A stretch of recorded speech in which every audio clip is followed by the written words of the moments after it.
And, of course, he's got his out pitch next to him, Wayshawn Parker. Over the middle towards the corner. And it's caught. See all year. Top of his drop. Mateer spins one. Perfect. Layered it into the 40. Letting Kyle Williams do the rest. First down, Washington State. 4 coming after Mateer. Steps up, slings it. Touchdown.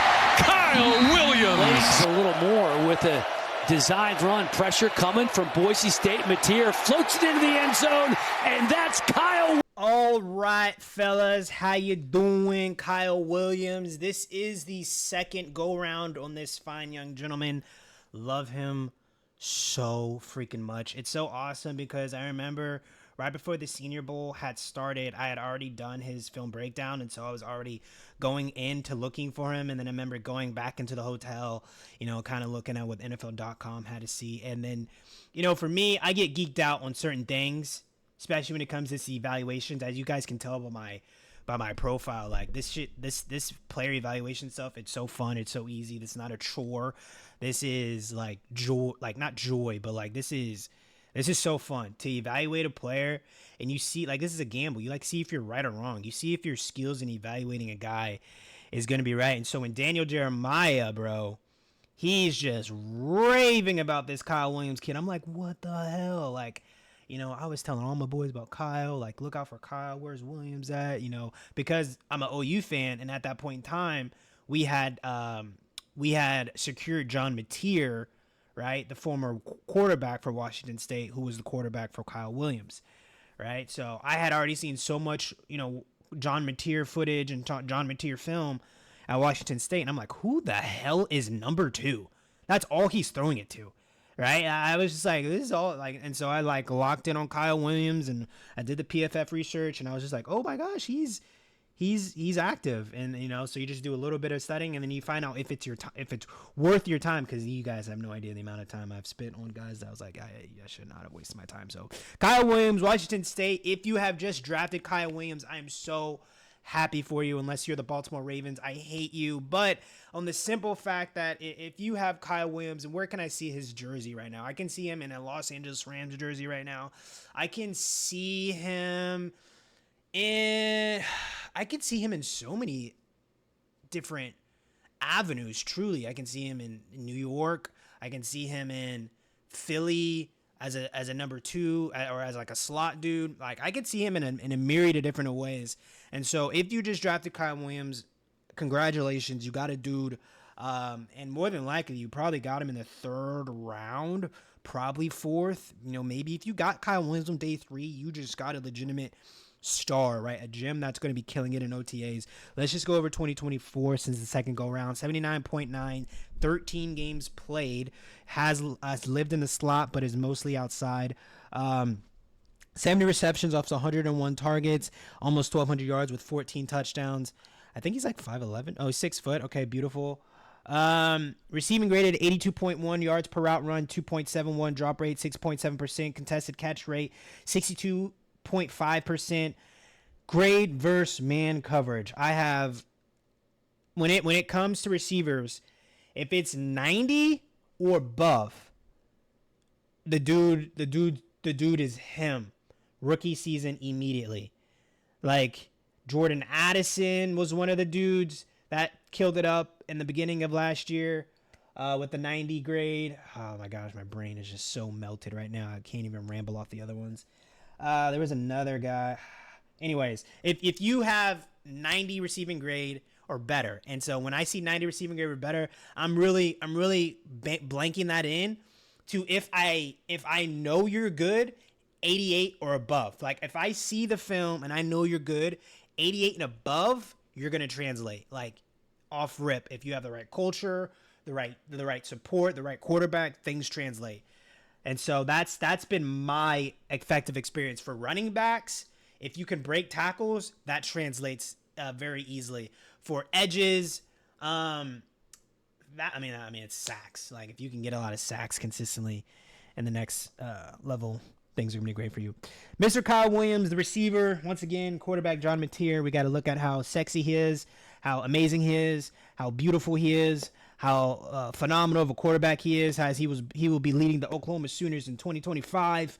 Let's talk about it. But no, we're going to be looking at number 2 here, Mr. Kyle Williams. And let's see what we got. First off, we got a wide set, very Oklahoma-esque. And we got trippers to the left.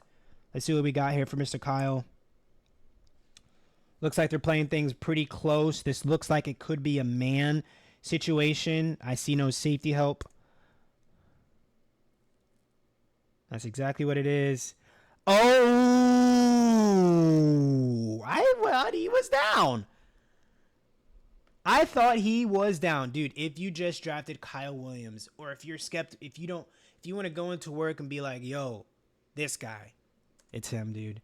This is a screen, a man screen, and this corner has a good form tackle on, buddy. Take him down. Dude, he has something. It's like, it's not Antonio Brown, but he has something. I just can't find out who it is. I've been trying to figure out. It might be Emmanuel Sanders is what I actually see with him.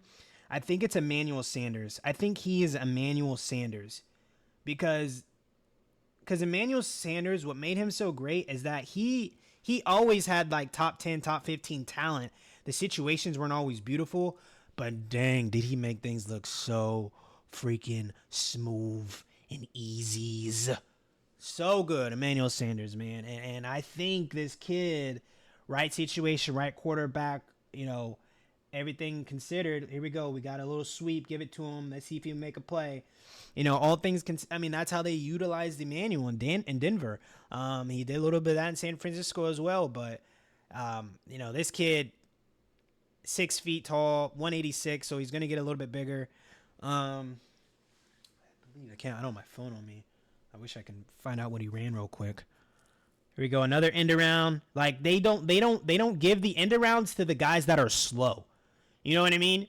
They give the end arounds to the guy that are the playmakers, the guy that's going to make the most impact, the guys with the speed. That's why you're going to see end arounds if you go to Penn State.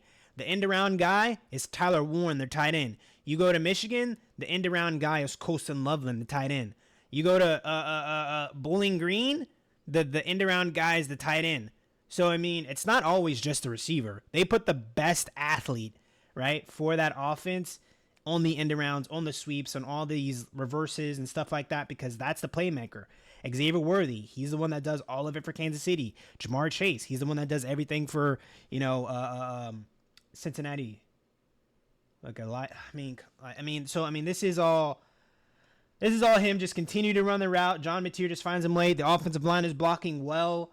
We're not even going to super overreact to anything here. He's running his route, doing it great. The line's blocking well. Good late ball. He catches it. Touchdown. He did get there at a good speed. I'm trying not to glaze him too much. Truly. I'm trying to normalize him right now because I'm depending on where you draft, this is a particular player that I'm looking for my dynasty league. And also, guys, if you like fantasy, that's going to be the channel pretty much right after the draft. All right. 5, 10, 15. What? Boy, John. He could have given it to him. Dude, he just takes off. John. Dude, that safety. The safety is right here. I want y'all to look at how he burns the safety. Does the safety move up? Why would you move up, safety? Why are you okay, play action. That makes sense. Okay, that makes sense. I'm tripping. Not play action. Okay, now we're starting from. Wow, man, that safety would have been that is. You got okay. He's open. This out route is open. It's just not a great ball, Johnny. Dang, dude. We have. If Kyle Williams ends up in, where can we go? Hopefully he doesn't end up in Kansas City. Hopefully he doesn't end up in Baltimore. But if he ends up in either one of those organizations where he would absolutely be phenomenal day one, he would be phenomenal either situation day one. This is when this receiver, whoever it is, Xavier, Hollywood, or whatever, they start stretching this a little bit further, away from the corner, and they just pin that thing off, or Patrick will just air it out to a point. Lamar's deep ball is super fast. Lamar has a very fast deep ball to where he can get it to you It's actually off. It pisses me off, but it's actually pretty incredible. His deep ball is like super fast, but Patrick Mahomes, he can put a lot of air under it to where, you know, certain quarterback, if he knows it and knows his receiver, knows his guy, and sees everything prematurely, Kyle Williams definitely could have had a touchdown right there. 100%. Oh, we got a shallow cross. Give it to me now. Ooh, oh, it's a little screen. Delayed little screen. Peen. And why do we do delayed screens for our receivers? It's because they're athletes. It's because the coaches and the offensive coordinators who get paid a lot of money, right, get paid a lot of money to set up an offense. They're going to have their athletes, like, help them. They're going to say, all right, Kyle Williams, you're going to carry me. All right, that's simply what it is. And we're going to have all the other guys blocking for Kyle. And I just did not the greatest job blocking for Kyle, but here we go, bottom of the screen. And also, I just did the Xavier Restrepo breakdown video. And so it is just so night and day. And this is so much more refreshing. Not anything negative really towards the X, but this is just so refreshing. And you can also see, different from the Xavier Restrepo video, like Kyle Williams, he doesn't need like trips around him.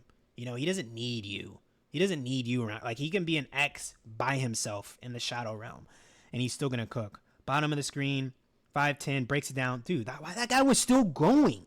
He's smooth, bro. I like this dude so freaking much, man. He actually, I always say people, like, I don't really like players. I don't like players. I think after the Daniel Jeremiah thing, because, you know, I was really just going out on a limb pretty much talking about a guy prematurely. And then Daniel Jeremiah kind of vetted it out with what he said about him.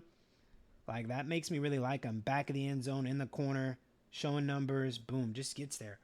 He reminds me of those just guys that are just like, yeah, they're the slender build, but they're just that slender build that their whole life they've just been cold. Like, something tells me Kyle Williams can hoop. You know what I mean? Like, something tells me, like, Kyle Williams can, like, play basketball at a very high level. And not, like, just, like, a football player athlete that can, like, do one thing very well. But, like, he can, like, cross you up, spin, gather, step, like, very technical stuff with him. That's just the vibe I get. In motion again. Give it to him. Turn up. Make something happen. Dang near 8-yard gain. I mean, this is like his fourth reverse, or this is like his fourth behind the line of scrimmage carry. Why?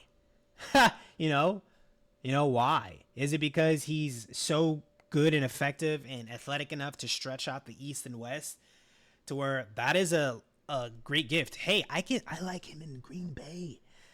I'm thinking about him in Green Bay right now. That'd be awesome for him. I'm thinking, I mean, let's go. We can go to New York. I said that's great. We can go to Dallas. That'd be great for him. We go to Philly in the slot. Put him in the slot in Philly, or put Devonta Smith in the slot in Philly. I mean, he'll love that. I mean, there's so many places. I think this kid could strive in New York well. I mean, not New York, New England well. There's so many places.